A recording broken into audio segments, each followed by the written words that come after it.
Welcome to the Authority File. I'm Bill Mickey, your host and the editorial director at Choice.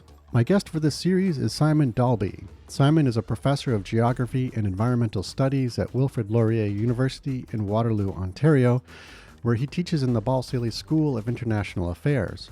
He's also a senior fellow at the Center for International Governance Innovation. Simon's latest book is called Anthropocene Geopolitics: Globalization, Security, Sustainability.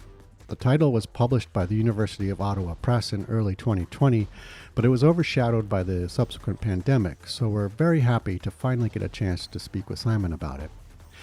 Fair warning, we're talking about the environment, sustainability, and what governments around the world are doing about it or not. As you can guess, it's a daunting subject.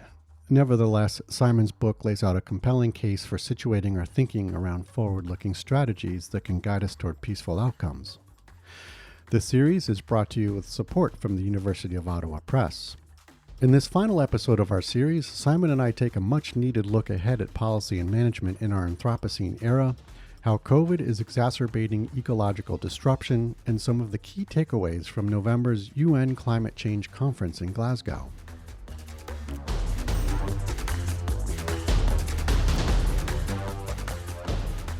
So we can't let a podcast episode go by these days without working in a COVID angle.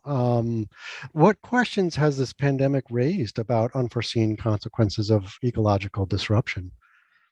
Well, my book was published just as the pandemic actually ramped up. So I don't actually talk about the pandemic in the book because it hadn't happened when the text was finished.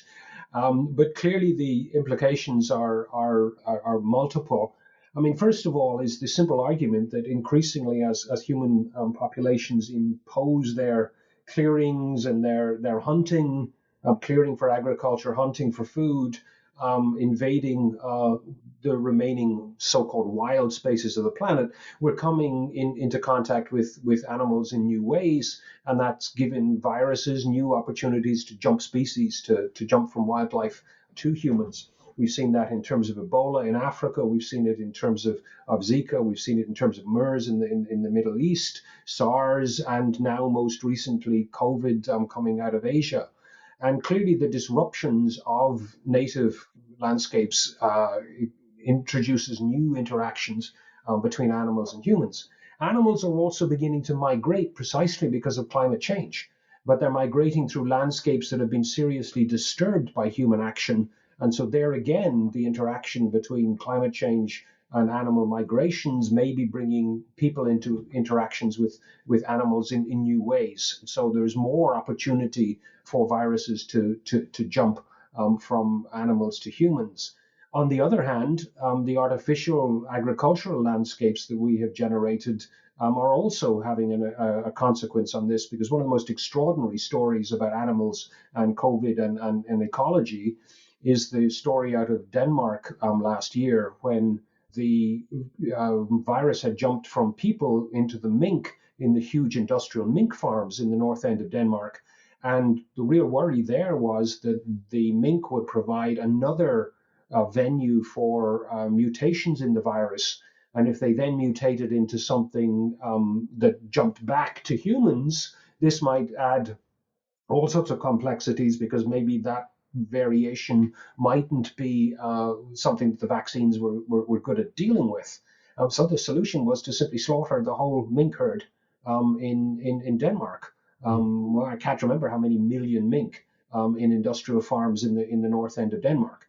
And again, I mean, who knew that there were millions and millions of mink in the north end of Denmark for the international fur market? But there were, and that was again a question of the artificial environments that we are creating in these huge industrial farms, completely artificial ecology. Mink don't usually live in buildings, but there was millions of them living being bred in buildings in the north end of Denmark. So this is an artificial ecology which had all sorts of alarm bells go off last year, and the result was simply to slaughter the lot, to prevent the virus mutating in the mink and then jumping back to people.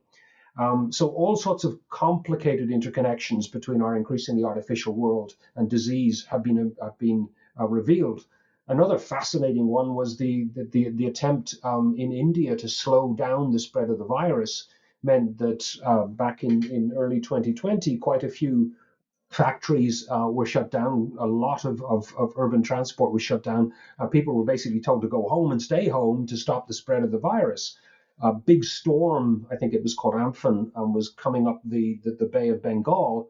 And the scientists were arguing that because of the lack of pollution coming out of India, there was a lot less cloud over the Bay of Bengal. More sunlight was getting onto the waters in the Bay of Bengal, making the water warmer, making the storm more severe when it actually hit land. And again, the interactions between human environment policy and consequences that's another head scratcher. Yeah. All of which emphasizes the crucial point that we are living in increasingly artificial circumstances, and hence the crucial point about thinking about the Anthropocene and trying to think through the complicated consequences of us making this an increasingly artificial world. So then what does the next phase of the Anthropocene look like in terms of policy and management? How are we to maintain or recover the environmental conditions of the Holocene era as a global community? Well, there's the really big question. Yeah. Because clearly we are already in artificial circumstances. The decisions that we make will shape the future of the planet in quite fundamental ways. Obviously, reducing the amount of use of fossil fuels is going to help in terms of slowing down climate change. If we think much more seriously about agriculture and think about the ecological consequences of the artificial things we call farms, if we then think about the species mix, not just mink, but we think about all those chickens and we think about the extraordinary number of cattle and sheep that we have generated. We now live in a world in which something like 3% of the animal biomass, at least the terrestrial biomass, is wild, and 97% is us, our farm animals, and our pets. Incredible change in the biomass of the terrestrial ecosystem. Are we going to go on with that kind of balance, or are we going to back off on at least some of the wild spaces to allow wild animals to survive and make migration corridors for them that allow them to move as climate circumstances change and leave the biodiversity more or less intact so we can repopulate a world in centuries hence with a much better mix of species and hence probably more stable ecosystems? Those are the kinds of questions that we are now having to think about at the big scale. We're Mhm. also, it's quite clear that if you reduce fossil fuels quite quickly, it's going to buy us more time. We're still going to be dealing with climate change, but it's going to be kicking in more slowly, which is going to make things a whole lot easier to handle. And so getting a handle on reducing fossil fuels and doing so quickly is job one. Whether the Glasgow conference that we've seen in late 2021, that is November 2021, is going to push policies in that direction is one of the sort of the really big questions. But we've been having COPs now since 1995, and we're only now beginning to really get serious about how to tackle some of these things. Well, if you happen to be stopping and thinking about the future and the long term, its decisions made now have consequences for generations hence. Now is the time to think about what kind of atmosphere a couple of hundred years hence is our descendants are going to live in.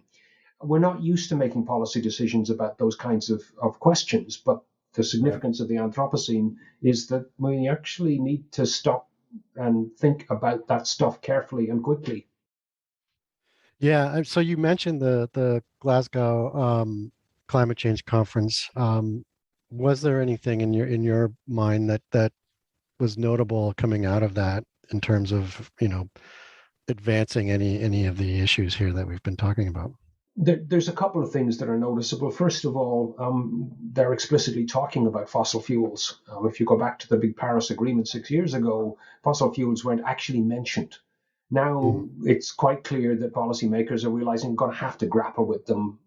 Whether we're going to phase out or phase down, the big squabble about those terminologies, whether we're going to phase down or phase out coal, clearly it has to be reduced. That is now widely accepted. It's not something that we're going to be able to get through without drastically reducing the use, at least of coal, and indeed fossil fuels in general are clearly recognized as the problem that has to be tackled fairly directly. One of the other things that's interesting is that increasingly there's discussion about removing subsidies to the use of fossil fuels. Again, that's been something that anybody who's been paying attention to climate change for decades realizes needs to be done. You need to put money into things that we need and take money away from making stuff that we don't need cheaper, and that's exactly what fossil fuel subsidies have been doing. There may be a few little parts of the economy where it's actually, yes, you do need cheap fuel to run some agricultural stuff, at least until we get electric vehicles or whatever. But for the vast majority of us, actually subsidizing the production and the consumption of fuels that are making climate change worse is just awful public policy. It has been for a long time. Finally, at Glasgow, people are beginning to realize that these subsidies have to go. Yes, there's all sorts of wriggle words in the language about inefficient subsidies, but subsidies are nonetheless being focused on. And likewise, long-term discussions about investment are also finally making it onto the agenda too. If you happen to be running a pension fund, where are the funds that you're managing actually invested? Are they invested in fossil fuels that are making everything worse, which are going to have to be closed down in the next couple of decades? Time to move those investments someplace else, both because they're dangerous, but also because they will be phased out. Those big financial decisions are also finally showing up explicitly in the policy debate. Yes, we haven't actually implemented a lot of the things that people might like, but at least they're being seriously discussed now. And that is undoubtedly progress, albeit somewhat late in the day. Right. Okay. Excellent. Well, Simon, that's all we have time for. Thank you so much for joining us on the program. I'm delighted to be here. Thanks for the interview.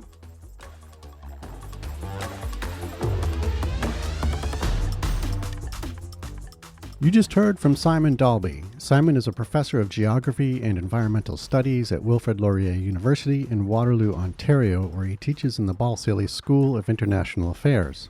He's also a senior fellow at the Center for International Governance Innovation and the author of Anthropocene Geopolitics, Globalization, Security, Sustainability. This episode is brought to you in part by the University of Ottawa Press. If you like what you hear, rate us or give us a review on your podcast platform of choice. As always, sponsorship and advertising for the Authority File podcast are handled by Choice's advertising manager, Pam Marino, and all of our episodes are produced and edited by Choice's digital media assistant, Sabrina Kofer. That's all for this week. Thanks for joining us.